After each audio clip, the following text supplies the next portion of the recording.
Good morning student. ये video मैं engineering BTech के स्टूडेंट्स के लिए बना रहा हूं। अभी बच्चों ने अपना 12th क्लियर किया है, now they are planning for BTech. इसमें अपन चार चीजों को डिस्कस करेंगे। बीटेक विद इंटर्नशिप बहुत इंपॉर्टेंट है। आजकल कॉलेजेस 1 ईयर के अंदर बच्चे को करीब करीब सब कुछ सिखा देते हैं और साथ में उसका इंटर्नशिप, जॉब तो नहीं बोलेंगे, जॉब तो फुल टाइम होता है, हाफ टाइम आपका कॉलेज रहेगा, हाफ टाइम आपका इंटर्नशिप रहेगा और वो सब पेड रहता है। बच्चा अपनी फीस खुद निकालता है। इसको अपन डिटेल में डिस्कस करेंगे। मोर एजुकेशन, बेसिकली मेरा क्लासेस चलता है और मैं ये सारे सब्जेक्ट का क्लासेस देता हूं, तो उसके ऊपर डिस्कस करने वाले हैं। साथ के साथ बीटेक वर्सेस बीसीए, इसमें क्या डिफरेंस है, बीटेक और बीसीए में क्या बेस्ट है, क्या करना चाहिए क्या नहीं करना चाहिए, इस पर डिस्कस करेंगे। और बीटेक में बहुत सारे स्पेशलाइजेशन है। कंप्यूटर साइंस बहुत डिमांडिंग है, इसके अंदर एआई आ गया, एमएल आ गया, रोबोटिक्स आ गया, बहुत सारी चीजें हैं जिसको अपन डिस्कस करने वाले हैं। चलिए शुरू करते हैं। बीटेक विद इंटर्नशिप को डिस्कस करते हैं। देखिए इसके अंदर क्या कॉन्सेप्ट है। बेसिकली 1.5 ईयर तक बच्चे को बहुत ट्रेन किया जाता है। जो भी स्पेशलाइजेशन वो लेगा उसके अकॉर्डिंग उसको ट्रेन किया जाता है और फिर साथ के साथ बच्चे को इंटर्नशिप दिला दी जाती है। इंटर्नशिप इसलिए इंपॉर्टेंट है क्योंकि बुक्स के साथ रहोगे तो पूरा डिटेल में कभी नहीं सीख पाओगे, तो साथ में प्रैक्टिकल नॉलेज इंपॉर्टेंट है। तो वो साथ के साथ वो जॉब भी करता है हाफ डे, और हाफ डे वो कॉलेज रहता है, बट वो सारा साल 1.5 साल लगता है उसके बाद प्रोसेस में आते हैं। उसमें वो पेड इंटर्नशिप होती है, तो बच्चे को अच्छी खासी सैलरी भी मिलती है और जो भी उसको सैलरी मिलती है उस सैलरी से वो बच्चा अपनी फीस खुद भरने लग जाता है, मतलब वो सेल्फ डिपेंडेंट हो जाता है। अब देखिए इसके अंदर क्या कॉन्सेप्ट है। बीटेक का जो फीस पड़ता है डिफरेंट कॉलेजेस का, अलग अलग कॉलेजेस की अलग अलग फीस है। 2.5 लाख के आसपास 3 साल का फीस पड़ता है। कुछ गवर्नमेंट कॉलेजेस में, कुछ प्राइवेट कॉलेजेस में फीस थोड़ा ज्यादा पड़ता है, 6 लाख तक जाता है। ये जो एवरेज प्लेसमेंट आपको दिखाई दे रहा है, ये प्लेसमेंट फ्रेशर्स का है, जो बिल्कुल फ्रेश है। जैसे ही आपका 1-2 साल निकल जाएगा ये पैकेज 12-13 लाख तक पहुंच जाता है। बिल्कुल फ्रेशर्स है, जिनको कुछ नहीं आता है, वो पैकेज इस पे लगता है। साथ के साथ अगर अपन क्लासेस का टाइमिंग देखें तो बच्चे बोलते हैं ये क्या कॉन्सेप्ट है। तो बेसिकली हाफ डे आप जॉब भी तो करेंगे, वो 1 साल बाद में जो जॉब लगेगा उसमें कॉलेज का टाइमिंग हो जाता है 7 to 10 और फिर हाफ डे आप क्या कहाँ रहते हैं, ऑफिस में रहते हैं, जॉब करते हैं। तो इससे क्या है कि आप अपना जो सैलरी है वो निकालते हो, अराउंड 15-20-25,000 तक मिलने लग जाते हैं। इवन कुछ बच्चे फ्रीलांसिंग वर्क करने लग जाते हैं, सॉफ्टवेयर डेवलपमेंट करना शुरू कर देते हैं, एआई एमएल पे काम करना शुरू कर देते हैं, तो जॉब अच्छी लग जाती है और उन जॉब के थ्रू बच्चा अपनी फीस खुद निकालने लग जाता है। वो मेंटली प्रिपेयर हो जाता है मेरे को आगे क्या करना है। थोड़ा सा मेरी क्लासेस के बारे में डिस्कस करते हैं। बेसिकली मैं क्लासेस लेता हूँ, टीचर हूँ, मेरा नाम पुनीत है और बहुत सालों से पढ़ा रहा हूँ मैं, 2006 से पढ़ा रहा हूँ, 17-18 साल का एक्सपीरियंस है। तो बच्चों से डिस्कशन होता है, कुछ फैकल्टी मेंबर से डिस्कशन होता है, कौन सा कॉलेज अच्छा है, कहाँ एडमिशन लेना चाहिए। तो वो सारे जो डिस्कशन है उसके बेस पे कंक्लूजन निकलता है कि कौन सा कॉलेज बेस्ट है, तो उसके ऊपर डिस्कस कर सकते हैं। तो ये मेरा नंबर है, इस नंबर पे आप व्हाट्सएप डालेंगे तो आपको इस तरीके से एक ऑटो मैसेज आएगा। तो वैसे तो आप लिख दो अपना name, number, city, state, course, तो मेरे पास एक रिकॉर्ड आ जाएगा। इवन मैं या मेरी टीम आपको कॉल कर लेंगे, पर एक गूगल फॉर्म जरूर भरना आप, ये यूजी वाला, अंडर ग्रेजुएट वाला। तो ये गूगल फॉर्म इसलिए भरना है जिससे कि हमारे पास प्रॉपर रिकॉर्ड रहे। तो हम टाइम टू टाइम आपसे, अंडर ग्रेजुएट रहेंगे, 12th के बाद आप बीटेक कर रहे हैं, तो मैं आपसे कम्युनिकेट करता रहूंगा कौन सा कॉलेज ऐसा है, कहाँ एडमिशन लेना चाहिए, बेस्ट कॉलेज कौन सा होगा, तो उसके ऊपर अपन डिस्कस करेंगे। बीटेक और बीसीए में क्या डिफरेंस है। बेसिकली बीटेक 4 इयर्स का कोर्स है, बीसीए 3 इयर्स का कोर्स है। बीटेक के अंदर आप सॉफ्टवेयर और हार्डवेयर दोनों पे वर्क करते हैं, but in case of BCA you are only working on software, software पे वर्क करते हो। साथ ही साथ अगर आपको बीटेक करना है तो आपके पास पीसीएम होना चाहिए, फिजिक्स, केमिस्ट्री, मैथ्स। और अगर आप बीसीए के लिए जा रहे हैं तो आप अकाउंट्स मैथ से भी जा सकते हैं। आप मैथ्स आपके पास होना चाहिए, बाकी कोई भी स्ट्रीम होगा चलेगा इसके अंदर। अब अगर अपन बात करें सब्जेक्ट का, इसमें प्रोग्रामिंग, हार्डवेयर, एआई, नेटवर्किंग सब कुछ सिखाया जाएगा, सॉफ्टवेयर, हार्डवेयर सब सिखाया जाएगा। पर अगर अपन बात करते हैं बीसीए का, तो बीसीए कहीं ना कहीं सॉफ्टवेयर, वेब डेवलपमेंट हो गया, डेटाबेस हो गया, इसके ऊपर ज्यादा काम करते हैं। अगर कॉस्ट की बात करें, भाई ये 4 साल का कोर्स है, वो 3 साल का कोर्स है, तो यहाँ कॉस्ट का भी डिफरेंस आएगा। अगर अपन यहाँ बात करते हैं बीटेक का, तो बीटेक में 2 लाख से लेके 6, 7, 8 डिपेंड करता है, कॉलेज टू कॉलेज वो फीस जाते हैं। और अगर अपन बात करते हैं बीसीए का, तो बीसीए का फीस थोड़ा कम रहता है, 3, 3.5, 4 लाख के अंदर बीसीए हो जाता है, मैक्सिमम बोल रहा हूं मैं ये। इसमें आप software engineer, data scientist, IT consultant और उसके बाद में हार्डवेयर का सारा काम कर सकते हैं। यहाँ पे आप वेब डेवलपर, सॉफ्टवेयर एनालिसिस ही बन सकते हैं। बीटेक के बाद में आपके पास एमटेक का ऑप्शन रहता है कि आगे आप एमटेक कर सकते हैं, आप एमबीए कर सकते हैं, आप एमएस कर सकते हैं। But in case of BCA, BCA के बाद आप एमसीए कर सकते हो, उसके अलावा आप एमबीए कर सकते हो। अगर आप यहाँ पे देखें तो यहाँ इंजीनियरिंग टेक्नोलॉजिकल बैकग्राउंड से आप माने जाएंगे, इधर आपका सॉफ्टवेयर बेस्ड आईटी बैकग्राउंड माना जाएगा। तो कहीं ना कहीं BTech is a advance version of BCA, मान के चलो। बीसीए में उस लेवल पे आपका डिटेल डिस्कशन नहीं होता है जितना बीटेक में होता है। तो बीटेक में बच्चे को नॉलेज ज्यादा होती है, placement as compare to BTech का जो प्लेसमेंट है बीसीए से वो ज्यादा लगता है, फीस स्ट्रक्चर ज्यादा है, टाइम ज्यादा है, तो उसके हिसाब से प्लेसमेंट भी बहुत अच्छे मिलते हैं और बंदे को दोनों नॉलेज होती है, हार्डवेयर सॉफ्टवेयर दोनों का नॉलेज होता है। अब थोड़ा सा अपन डिस्कस कर लेते हैं स्पेशलाइजेशन को। बहुत सारे स्पेशलाइजेशन होते हैं बीटेक के अंदर और सब डिमांडिंग स्पेशलाइजेशन है। सबसे इंपॉर्टेंट है कंप्यूटर साइंस एंड इंजीनियरिंग, जिसके अंदर आपका ईआई और एमएल वाला पार्ट आने लग गया। अब ये जो कंप्यूटर साइंस और इंजीनियरिंग है, इसके अंदर आपको पूरा का पूरा सॉफ्टवेयर, उसके अंदर आर्टिफिशियल इंटेलिजेंस, मशीन लर्निंग, ये सारी चीजें इसके अंदर डिस्कशन करते हैं।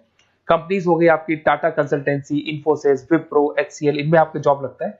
स्टार्टिंग बोल रहा हूँ 6 लाख के आसपास तो स्टार्टिंग जॉब है ही, एक्सपीरियंस होने के बाद 12 लाख तक जाता है।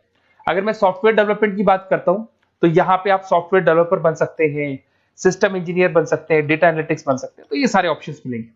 अगर मैं बात करता हूं मैकेनिकल इंजीनियरिंग की, तो अगर मैकेनिकल इंजीनियरिंग की बात करें तो आप कहीं ना कहीं मशीन से कनेक्टेड हो रहे हैं। तो अगर आप मशीन से कनेक्टेड हो रहे हैं तो आप कहीं ना कहीं इंजन से कनेक्टेड हो रहे हैं। लाइक आप टाटा मोटर्स हो गया, लार्सन एंड टुब्रो हो गया, महिंद्रा हो गया, तो ये जितनी भी कंपनीज आपको दिखाई दे रही है, ये सारी की सारी जो कंपनीज है जो भी आपको दिखाई दे रही है, ये कंपनीज कहीं ना कहीं गाड़ियां बना रही है, 4 व्हीलर 2 व्हीलर्स बना रही है, हैवी इंजन बना रही है। तो वहां इंजन वाला जो वर्क होता है ना, उसमें कहीं ना कहीं मैकेनिकल इंजीनियर की जरूरत पड़ती है। पैकेज वही एवरेज पैकेज 6 है, पर वो आगे जाके 12 तक पहुंच जाता है 2-3 सालों के अंदर। इसमें आप डिजाइन इंजीनियर बन सकते हैं, मतलब आप किसको डिजाइन कर रहे हैं, इंजन को डिजाइन कर रहे हैं। प्रोडक्शन इंजीनियर बन सकते हैं, मेंटेनेंस इंजीनियर, जो मशीन है उसका मेंटेनेंस कैसे होगा वो इंजीनियर बन सकते हैं। तो ये भी बहुत डिमांडिंग कोर्स है। इधर से चलते हैं, अगर अपन बात करें सिविल इंजीनियरिंग की, तो ये जो कोर्स है यहाँ पे आप कंस्ट्रक्शन की बात करेंगे, बिल्डिंग्स बना रहे हैं, डैम्स बना रहे हैं, रोड बना रहे हैं, तो वहां सिविल इंजीनियरिंग काम आता है। जिसमें आपका लार्सन एंड टुब्रो सबसे बड़ी कंपनी है। राम मंदिर किसने बनाया?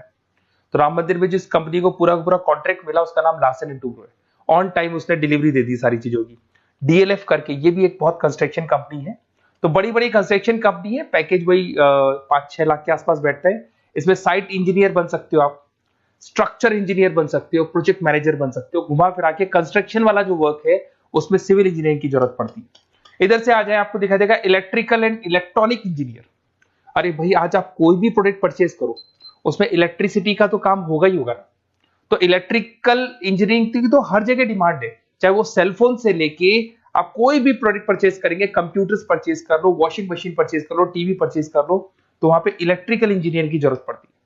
इसमें आपको कंपनी मिल जाएगी, भारतीय एयरटेल लिमिटेड दिखाई देगा आपको, अलग अलग कंपनी से, रिलायंस पावर मिल जाएगा। एवरेज पैकेज वही 5-6 लाख का जाता है, बट एक्सपीरियंस के साथ बढ़ जाएगा आपका। इसमें आप इलेक्ट्रिकल इंजीनियर दिखाई दे रहे हैं, सिस्टम कंट्रोलर इंजीनियर दिखाई दे रहे हैं, तो ये सारे पैकेजेस आपको मिलते हैं। एक आता है इलेक्ट्रॉनिक्स एंड कम्युनिकेशन, ये बड़ा इंटरेस्टिंग है। यहां पर कहीं ना कहीं एयरटेल है, वोडाफोन है, जियो है, बीएसएनएल है, यहां पे आपका जॉब लगता है, भारतीय इलेक्ट्रॉनिक्स। तो ये जो कंपनीज है ये कहीं ना कहीं कम्युनिकेशन का पार्ट करती है, तो उसमें भी आपकी जॉब लग सकती है। टेली कम्युनिकेशन इंजीनियर बन सकते हैं आप, नेटवर्किंग इंजीनियर बन सकते हैं, तो ये सारी जॉब लगेंगी आपकी। उसके बाद में आईटी आता है, इंफॉर्मेशन टेक्नोलॉजी। बेसिकली आईटी के अंदर आप वेब डिजाइनिंग सीख रहे हो, ऐप डिजाइनिंग सीख रहे हो, तो ये सारी चीजें इसके अंदर मिलेंगी आपको। इसमें इन्फोसिस, विप्रो, जितनी भी आईटी कंपनीज हैं वो आपको जॉब पे रखती हैं। आईटी कंसल्टेंट बन सकते हैं, सिस्टम एनालिटिक्स बन सकते हैं, डेटा बेस एडमिनिस्ट्रेटिव बन सकते हैं। उसके बाद में आपको केमिकल इंजीनियरिंग, ये बड़ा इंटरेस्टिंग बेसिकली स्पेशलाइजेशन है और उसकी बहुत जबरदस्त डिमांड है। अगर आप यहाँ देखें ना, Bharat petroleum, Reliance industry, Tata consultancy, तो ये जितनी भी मशीन्स वर्क करती है ना, यहाँ पे कहीं ना कहीं केमिकल साथ में वर्क करते हैं। तो इन केमिकल इंजीनियरिंग की बहुत जबरदस्त डिमांड है। तो जब भी आप कोई एक्सट्रैक्शन कर रहे हो, जमीन में से कुछ निकाल रहे हो, तो मशीन्स को जब चलाना है, इवन आप मेट्रो का काम कर रहे हो या फिर कोई भी काम कर रहे हो जहां मशीन चलती है, तो वहां केमिकल्स की जरूरत पड़ती है, तो वहां केमिकल इंजीनियर्स की जरूरत पड़ती है। उसमें प्रोसेस इंजीनियर हो गया, क्वालिटी कंट्रोल इंजीनियर हो गया, सेफ्टी इंजीनियर हो गया, तो ये सारे जॉब्स आपको मिल सकते हैं। बायोटेक्नोलॉजिकल इंजीनियरिंग, ये भी बड़ा इंटरेस्टिंग है। बेसिकली इसमें आपकी जितनी भी जो मैन्युफैक्चरिंग कंपनीज है जो दवाइयां बनाती है, उसमें आपकी जॉब लग सकती है। डॉक्टर रेड्डी हो गया, सिप्ला हो गया, बाइकन हो गया, तो इसमें आपको जॉब लगता है। बायो प्रोसेस इंजीनियर बन सकते हैं, रिसर्च साइंटिस्ट, जो आप लोग की जो दवाइयां बनती है उसका प्रोसेस क्या है, उसमें एक्सपेरिमेंट करते हैं कि ये वाला इंग्रेडिएंट डालना है इसमें तो कौन सी चीज पे कौन सा इफेक्ट आएगा, तो वो सारी चीजें मिलेंगी आपको। उसके बाद में आपको एरोस्पेस इंजीनियर, ये बड़ा इंटरेस्टिंग जॉब है। अगर मैं इस स्पेशलाइजेशन की बात करूं, इस जॉब की बात करूं, तो कहीं कहीं नासा में भी आपको इसके अंदर एंट्री मिल सकती है। यहाँ पे आप एरोप्लेन्स डिजाइन करते हुए दिखाई देंगे, रॉकेट्स डिजाइन करते हुए दिखाई देंगे। इसमें देखो आपको दिखाई देगा इसरो में आपकी जॉब लग सकती है, टाटा एडवांस सिस्टम में जॉब लग सकती है। तो यहाँ पे आप क्या कर रहे हैं, एरोस्पेस डिजाइनर बन रहे हैं, फ्लाइट टेस्ट डिजाइनर बन रहे हैं। तो कहीं ना कहीं आप यहाँ पे जो भी एरोप्लेन्स वगैरह है इसकी डिजाइनिंग वगैरह करते दिखाई देंगे। पैकेज 7-8 लाख का तो मान के चलो, बट ये पैकेज बहुत लेवल पे जाता है, बढ़ता है इसके तो पैकेज। पेट्रोलियम इंजीनियरिंग की बात करें तो भैया जब क्रूड ऑयल आता है ना फॉरेन कंट्री से, तो उस क्रूड ऑयल को वो लोग किस में प्रोसेस करते हैं, क्रूड ऑयल को उसके अंदर आपका पेट्रोल निकाल रहे हैं, डीजल निकाल रहे हैं, गैस निकाल रहे हैं उसके अंदर से, तो वैसलीन निकाल रहे हैं, चारकोल निकाल रहे हैं। तो जो प्रोसेसिंग है, जो पेट्रोलियम इंजीनियरिंग का काम है, उसमें क्या होगा, oil and natural gas, ONGC में जॉब लग सकता है, रिलायंस इंडस्ट्री जहां से पेट्रोल निकाल के उसका प्रोसेसिंग करते हैं, भारत पेट्रोलियम, हिंदुस्तान पेट्रोलियम, यहाँ पे आपका जॉब लग सकता है। सैलरी 8-9 लाख तक जाता है इसमें एवरेज। इसमें आप जो इंजीनियर, ड्रिलिंग इंजीनियर, आप समझ रहे हो पेट्रोल निकालना कैसे है, वो बन सकते हैं। प्रोडक्शन इंजीनियर बन सकते हैं, मतलब जो भी आपने रॉ ऑयल निकाला है, जिसको ब्लैक ऑयल बोलते हैं, ब्लैक गोल्ड बोलते हैं, उसको आप प्रोसेस करके अलग अलग स्टेजेस में लाते हो, तो ये सारा काम मिल सकता है। तो बहुत सारी चीजें हैं, अपन इसको और डिटेल में डिस्कस करेंगे। थोड़ा सा बस ये ध्यान रखना, अगर आप एडमिशन का प्लान कर रहे हैं तो थोड़ा सा मेरे से डिस्कशन जरूर करना। हो सकता है मैं कहीं ना कहीं आपको सपोर्ट कर दूं, और कुछ ऐसे कॉलेजेस हैं जहां पर आपका अच्छा डिमांड होगा, अच्छी रिक्वायरमेंट होगी, वहां पे आपका प्लेसमेंट या आपका जो भी सिलेक्शन है मैं करवा दूं। और कोई इसमें कोई चार्जेस नहीं है मेरा, बस बेसिकली एक तरीके से मैं जो क्लासेस में, जो बीटेक में अगर कोई स्टूडेंट बाद में क्लासेस लेना चाहता है तो हम लोग उसको क्लासेस प्रोवाइड करते हैं, तो वहां हम लोग का एक बेनिफिट हो जाता है। बुक्स वगैरह मेरी लिखता हूं मैं खुद की, तो बुक्स वगैरह भी हम लोग आपको प्रोवाइड करेंगे, तो वहां मेरा बेनिफिट हो जाएगा। बट बेसिकली आपको जो कॉलेज में एडमिशन है ना, वो मैं सही जगह करवा दूं, जिससे कि आपको आगे के 4 सालों में कोई दिक्कत नहीं आए, अच्छा प्लेसमेंट हो जाए और कम से कम फीस पे हो जाए। ओके।